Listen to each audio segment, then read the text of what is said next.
ہاں یہ دیکھ اب اس میں اچھا میں نا بعض کا سوچتا ہوتا ہوں کہ انسان جو ہے نا موسیقی جب سننے لگتا ہے نا تو اس کے جو جذبات ہوتے ہیں ہاں جی یا تو اس کو کوئی یاد آتا ہو بندہ، یا وہ چاہتا ہے کہ میں اپنے نا آپ کو پرسکون کر لوں، ہاں جی تو اس میں آپ کیا کہیں گے؟ اس میں یہی ہوتا ہے، دو چیزیں آپ نے بالکل بجا فرمایا ہے کہ یا تو کسی کی یاد میں وہ سن رہا ہوتا ہے ہاں اور یا پھر وہ اپنا سٹریس ریلیز کرنے کے لیے سن رہا ہوتا ہے ان چیزوں کو نا.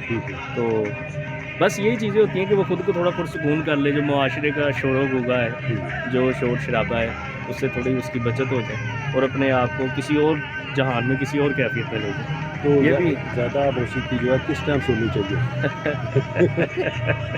اس کا تو کوئی ٹائم پیریڈ نہیں ہے کہ بھئی جب بھوک لگے تب کھانا کھا لے، ایسا تو کوئی نہیں ہے اس کا حساب. اس کا یہی ہے کہ جب آپ دیکھیں کہ آپ اپنے آپ کو زیادہ غمگین محسوس کرتے ہیں ہاں تو اس وقت بس آپ تو غمگین ہو کے تبھی سنیں، کوئی زیادہ خوش ہو جائے پھر بھی سنیں؟ زیادہ خوش ہو جائے.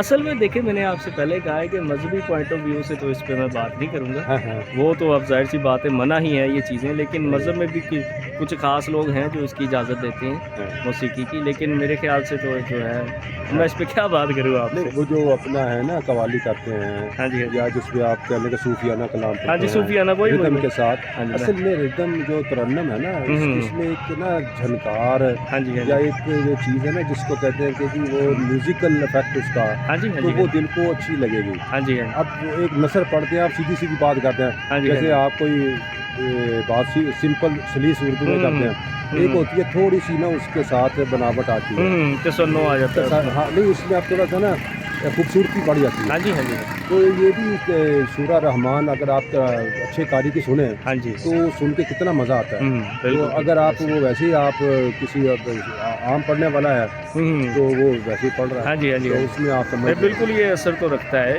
میں صرف اور موسیقی میں نہیں کسی کو بھی ریفر کروں گا کہ وہ اسے سنے. میں صرف خود جو ہے وہ نصرت کو سنتا ہوں اور اس کی بھی چند مخصوص جو ہے وہ قوالیاں کہہ لیں یا غزلیں کہہ لیں یا پیر نصیر الدین نصیر کا کلام کہہ لیں کہ جس کے اندر واقعی کوئی نصیحت بھی ہے، سبق بھی ہے اور انسان اس سے جو ہے وہ لطف اندوز بھی ہے. یہ اس کے لیے کوئی عشق وغیرہ محبت کرنا بھی ضروری ہے؟ نہیں کوئی کہتے ہیں جی جس کے دل پہ چوٹ لگی ہو تو وہ اس کو میوزک میں وہ پھر اس کو نا مزہ آتا ہے. ہاں جی ہے ایسا کچھ؟ نہیں، کوئی عشق محبت اس کے لیے ضروری نہیں ہے. دیکھیں کچھ صوفیہ تو یہ فرماتے ہیں کہ عشق حقیقی کے لیے عشق مجازی سے گزرنا پڑتا ہے. یعنی عشق حقیقی کو پانے کے لیے پہلے مجازی کی چوٹ کھانی پڑتی ہے. جب دل ٹوٹتا ہے تو پھر انسان اس کی طرف لو لگاتا ہے کہ جو دلوں کو جوڑنے والا ہے. اچھا آپ کا کوئی فیوریٹ کون سا ہے؟ نصرت ہی ہے بس، اس کے علاوہ میں کسی کو نہیں سنتا، نہ میں پسند کرتا ہوں. زبردست. تو مزہ آ گیا جی آپ سے بات کر کے. میں چاہتا ہوں